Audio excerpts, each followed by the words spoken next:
O mercado de criptomoedas e o mercado financeiro de forma geral tá uma bagunça. Tem dia que explode, tem dia que cai drasticamente. Então nesse vídeo eu vou te mostrar o que está causando toda essa volatilidade no mercado financeiro de forma geral e também vou mostrar o gráfico do Bitcoin para você entender onde é que a gente está, o que a gente pode esperar nos próximos dias e vou mostrar também um pouco do mercado financeiro americano que está muito correlacionado com o Bitcoin e as criptomoedas de forma geral e vou mostrar por fim o Ethereum, que eu acredito que está numa posição muito importante. Então assista esse vídeo até o final para você entender o que está acontecendo com o mercado e como você pode se posicionar da melhor maneira possível. Estamos aqui no site do Banter Bubbles, é um site que mostra todas as criptomoedas e você pode filtrar pelas 100 maiores, etc. Então a gente pode ver que no dia de hoje a maioria das criptos está aumentando bastante. A gente pode ver que Aptos 17%, BCH 25%, Ondo 15%. Mas na semana a gente pode ver que ainda a gente tem uma indecisão, né? Algumas cripto subiram bastante, como a Cardano 53%, o Ondo, o Agebar, mas muitas cripto também estão caindo na semana e no mês a gente pode ver que a maioria está ainda no vermelho, com algumas poucas exceções de moedas maiores. A gente pode ver a Cardano, a MKR e a Sonic. Então a gente pode ver que o mercado está passando por uma indefinição. Se você está tentando fazer trades de mais curto prazo, você provavelmente vai estar perdendo dinheiro. E no mercado de ações, a gente pode ver que o mês ele também está indefinido. Algumas grandes empresas como a Tesla, Google estão caindo no mês, mas na semana a gente pode ver que o mercado reagiu, está positivo, e na data de hoje a gente também vê que a maioria das ações americanas, pelo menos as 100 maiores, está positivo, mas muitas no vermelho ainda. Então o que está acontecendo que está gerando toda essa indefinição no mercado financeiro mundial? Basicamente, a primeira coisa delas é o Trump, que toda hora vai e vem em questão de tarifas. Então a gente pode ver aqui que hoje, essa notícia de 5 horas atrás, a gente pode ver que o Trump ele falou que pode rever novamente questões das tarifas. Eu fiz até um resumo aqui nessa página com o ChatGPT, bem interessante. Então a gente pode ver que as tarifas ela está trazendo muita volatilidade, está impactando grandes empresas, está tendo uma reação negativa para o mercado, toda essa indefinição em relação às tarifas. A gente está vendo muito lobby no Congresso e já estamos vendo ali impactos de eventuais dificuldades de importações da China, porque algumas tarifas já estão entrando na data de hoje. Então essa questão tarifária está impactando o mercado de forma geral. Como a gente sabe, o mercado financeiro ele não gosta de indecisão, de indefinição, de imprevisibilidade. O segundo ponto que está gerando muita tensão no mercado é que tem aumentado os riscos de uma eventual recessão na economia norte-americana. Os riscos ainda são menores, alguns bancos falando ali na casa de 20 e poucos %, mas tem aumentado nos últimos dias. E o que está acontecendo? Primeiro aqui, de novo, voltando para o resuminho aqui do ChatGPT, então primeiro a gente pode ver que essa questão tarifária, ela está trazendo uma preocupação em relação ao crescimento global. E o foco agora está saindo um pouco da inflação e indo mais por essa questão de crescimento. Obviamente que menos crescimento significa menos resultado para as grandes empresas, e aí as empresas tendem a perder valuation, por isso que as ações tendem a cair, e obviamente que leva o mercado de criptomoeda com elas. Os mercados, como a gente viu, ainda estão em queda. Os preços de petróleo atingem o menor nível desde outubro, Bolsa de Nova York e de Tóquio recuam e também juros dos Estados Unidos. Isso está causando uma queda da confiança do consumidor americano. E como eu falei, a recessão não é um cenário base, mas ela aumenta. Então, recentemente, o Fed de Atlanta, que é um Fed bastante conceituado, ele está estimando menos 2,8% do crescimento trimestral, comparado a menos 2,3% da semana anterior. Então a gente vê que está tendo um impacto na previsão de crescimento dos Estados Unidos, e essa guerra comercial é o maior fator que está gerando essa queda. Muitos investidores estão saindo das ações, buscando ativos de maior segurança. Os fundos de hedge estão desfazendo posições de ação e estão apostando numa eventual queda no mercado. E na sexta-feira de semana vai sair informação sobre o mercado de trabalho, que vai ser decisivo para a gente acompanhar como é que está a economia americana. Então, toda essa indefinição está gerando muito impacto no mercado financeiro global. Vamos dar uma olhada aqui no gráfico do Bitcoin. Eu estou aqui no gráfico semanal O que eu destaquei? Eu destaquei uma Fibonacci para a gente ver eventuais pontos de retração. Podemos ver que o preço tocou perfeitamente essa faixa de 0,5, que coincide também com a média móvel exponencial de 50 semanas. Podemos ver que o preço perdeu a média de 20 semanas, que é um grande indicador em relação a bull market e bear market. Isso não foi bom. Chegou a praticamente tocar aqui a média de 50 semanas, teve uma revertida, mas infelizmente, como a gente pode ver nessa vela dessa semana, o preço ele não sustentou a mínima da semana passada e caiu, está caindo, né? Isso não é bom. Eu gostaria muito de, uma vez que a gente teve uma vela Doji aqui, ou seja, uma vela que a gente tem uma grande sombra, isso significa que os compradores defenderam muito bem essa média de 50 semanas e também essa Fibonacci de 0,5. Se a gente essa semana tivesse no campo positivo, ou seja, a gente tivesse revertendo a queda para fazer algum tipo de lateralização e depois uma subida, seria muito melhor. A gente ainda está no meio da semana, então vamos torcer para que esse preço ele consiga subir, voltar e conseguir pelo menos igualar aqui a máxima da semana anterior. Isso seria muito bom para o mercado. Então eu destaquei aqui algumas regiões também muito importantes. A gente pode ver que a faixa 618 de Fibonacci não foi tocada. Ela praticamente coincide aqui com esses fechamentos semanais que a gente teve ali desde março de 2024, depois em maio de 2024 e julho também, e por fim outubro de 2024. Então uma eventual retração até 618 de Fibonacci traria o preço para casa de 71, 72 mil dólares, o que seria muito ruim para o mercado. E a gente tem também aqui a média de 200 períodos no gráfico semanal, que coincide com a faixa 0,786 de Fibonacci, que seria na casa de 62 mil dólares, seria uma região também factível em relação a uma eventual retração. Até essa região aqui a gente não pode afirmar que o ciclo de altos está finalizado. Eu particularmente não acredito que o preço chegue nesses níveis, mas enfim, é uma possibilidade e eu estou colocando aqui, tá? Indo agora aqui para o gráfico diário do Bitcoin, para a gente ter uma clareza um pouco melhor de curto prazo, o que vale a pena destacar. Então, como a gente viu lá no gráfico semanal, nós fizemos essas duas velas aqui que eu destaquei porque são pontos de extrema liquidez, ou seja, o mercado tende a buscar essa liquidez, especialmente os grandes investidores. E eu coloquei aqui essa última faixa, essa última região que o preço lateralizou por um grande período de tempo, né? Então, desde essa região toda aqui, então eu destaquei aqui os pontos superiores, né, na casa ali de 106, 107 mil dólares, a região mediana na casa de 98 mil dólares e a região inferior dessa faixa na casa de 90 mil dólares. Então a gente pode ver que o preço ele está retomando essa faixa de 90 mil dólares, o que é um sinal muito bom. Então, como eu falei, se a gente conseguir voltar aqui para os níveis de 94 mil dólares, fechar a semana acima, vai ser muito positivo para o mercado, com depois a expectativa da gente buscar essa região aqui de 98 mil dólares, que é a região mediana dessa faixa. Então vamos acompanhar. Como eu falei, o mercado tem muito indefinido, o preço está muito volátil, e não só o Bitcoin, como também o S&P 500 e também a Nasdaq. E o que eu também quero destacar aqui no gráfico diário?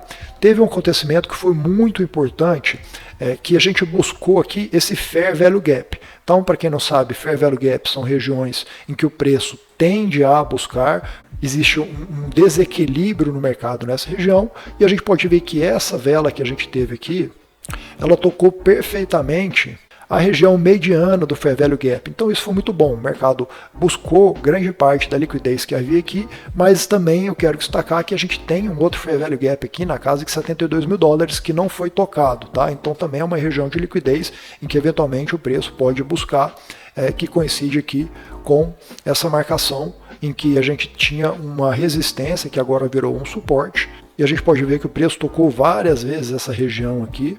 Aqui ele não conseguiu tocar, até ele conseguir romper e a gente chegar nessa zona de lateralização que está destacada aqui no gráfico. Então, na minha opinião, é um momento de muita indefinição. A gente não sabe ainda se o preço ele vai romper esses 90 mil dólares, depois buscar ali a região de 98 mil dólares, que coincide também com um Fair Value Gap, ou seja, é uma zona de confluência importante caso o preço chegue aqui nessa região, e obviamente que a gente tem um outro Fair Value Gap aqui na região superior dessa faixa que eu destaquei. Quando a gente vai para o gráfico de 4 horas do Bitcoin, o cenário ele já está um pouco mais positivo. Então a gente pode ver que a gente teve uma quebra de estrutura, criamos um order block e um fair value gap. Esse fair value gap ele foi retestado e agora a gente está subindo novamente. Então quando a gente olha em relação a máximas e mínimas, a gente também pode ver a indefinição do mercado, né? Então a gente tinha uma máxima aqui, a gente teve essa máxima menor do que a máxima anterior, tivemos uma mínima, só que a gente teve uma mínima superior à última mínima, ou seja, a gente não sabe ainda se o preço ele vai reverter. Uma prova de que ele reverter é se a gente fizer uma máxima acima dessa máxima que a gente teve aqui, mas a gente pode ver que o preço ele está justamente tocando um fair value gap aqui no gráfico de 4 horas e a gente não sabe se a gente vai ser uma máxima menor do que a máxima anterior, o que seria ruim para o mercado, ou se ele volta a subir para os níveis desse order block aqui na casa de 97 mil dólares.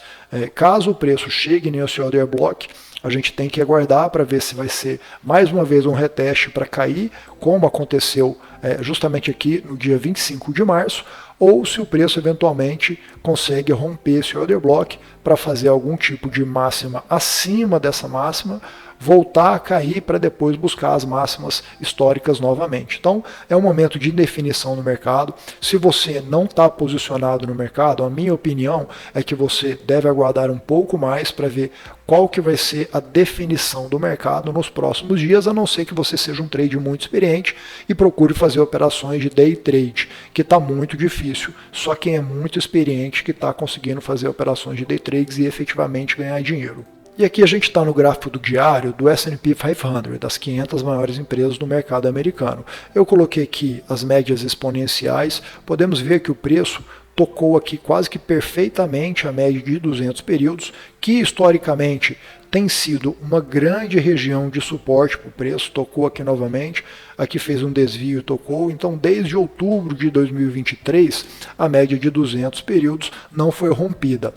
Não foi rompida dessa vez, o preço ele está fazendo uma correção positiva, está subindo aqui, mas o preço não chegou acima da data de ontem. Então o mercado caiu bastante da S&P 500, a gente tem que recuperar todas essas médias de 20, 50 e 100 períodos para voltar a falar que o mercado está realmente crescendo novamente. Como a gente viu, eu acredito que só depois de resolvidas essas questões tarifárias, essas questões da economia norte-americana, que a gente pode ver uma retomada mais agressiva, digamos assim, do mercado norte-americano. E antes da gente seguir, não deixe de se inscrever no canal e dar o like nesse vídeo, ajuda bastante a gente produzir o melhor conteúdo para você acompanhar o mercado. E agora aqui no gráfico diário da Nasdaq, a gente está vendo também uma reteste na média de 200 períodos. O preço ele tocou aqui quase que perfeitamente a média, está conseguindo reagir bem, só que o preço ele tem que subir aí algo em torno de 2% para poder chegar na máxima do dia anterior. E é muito para um índice tão pesado, tão grande como a Nasdaq. Também ainda temos todas as outras médias apontando para baixo, então tem muito ainda trabalho a ser feito para a Nasdaq voltar a subir, voltar com que todas essas médias tenham um padrão de alta, um padrão crescente novamente, para a gente poder continuar crescendo a longo prazo no mercado. E essas daqui são as grandes ações de tecnologia dos Estados Unidos, que obviamente estão muito correlacionadas com o mercado cripto e Bitcoin de forma geral. E agora, para finalizar, eu trouxe aqui o gráfico do Ethereum.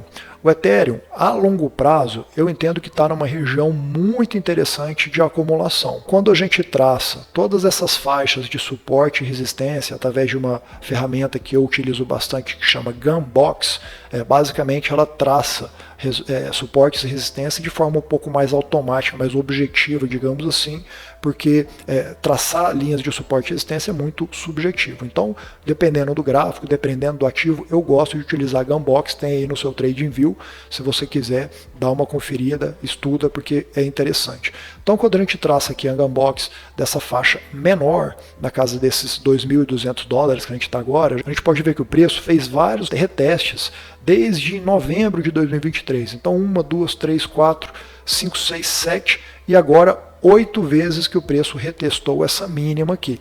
Então acredito que sim, o Ethereum ele sofreu bastante nos últimos anos, especialmente desde a máxima ali dezembro de 2024. Temos ainda uma linha de tendência de baixa, que ainda não foi rompida, só que eu acho que devido a essa questão da rotação que a gente está vendo de muitos investidores saindo da Solana, indo para o Ethereum, com também a questão dos ETFs, ou seja, grandes investidores institucionais estão acumulando muito Ethereum, eu entendo que existe uma possibilidade bem alta do Ethereum reagir e começar às vezes até performar melhor do que o Bitcoin.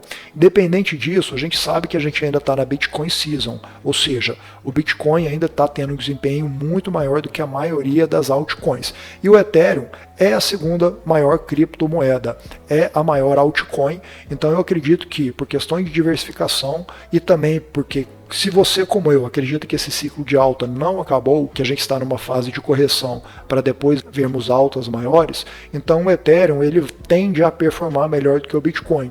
Eu acredito que facilmente o Ethereum pode chegar não só a esses 4 mil dólares, mas ir bem acima na casa de 8 até 10 mil dólares, e alguns analistas também têm essa mesma previsão. Então o Ethereum ele tocou mais uma vez essa faixa inferior, estamos chegando aqui na região de 75% dessa Gunbox, que é uma região que a gente pode considerar como uma resistência, mais uma vez que o Ethereum consiga romper essa 0,75, essa região mediana aqui, a gente tem tudo para buscar a faixa de 50% na casa de 3 mil dólares e obviamente tentar subir cada vez mais até buscar as máximas históricas. Então eu acredito que o Ethereum está numa região boa de acumulação para longo prazo. Isso não significa que o preço não pode cair ainda mais. Se a gente for aqui para o gráfico semanal, a gente pode ver que tem uma linha de tendência que está vindo desde 2020, foi tocada uma, duas, quase que pela terceira vez e quase aqui novamente pela quarta vez. Então veja bem, essa linha de tendência ela tem sido muito forte ao longo de vários anos.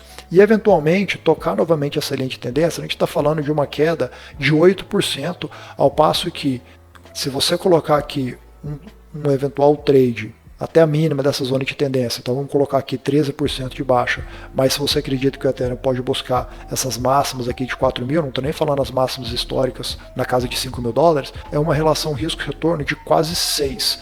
Então eu acredito que é uma boa relação risco-retorno. Obviamente que isso daqui é um vídeo em que eu estou mostrando a minha opinião, a minha visão sobre o mercado, não é uma indicação de investimento, então você tem que fazer as suas próprias análises para fazer as suas próprias operações. Espero que você tenha gostado, vamos acompanhar o mercado de perto, boas operações, bons trades, até a próxima.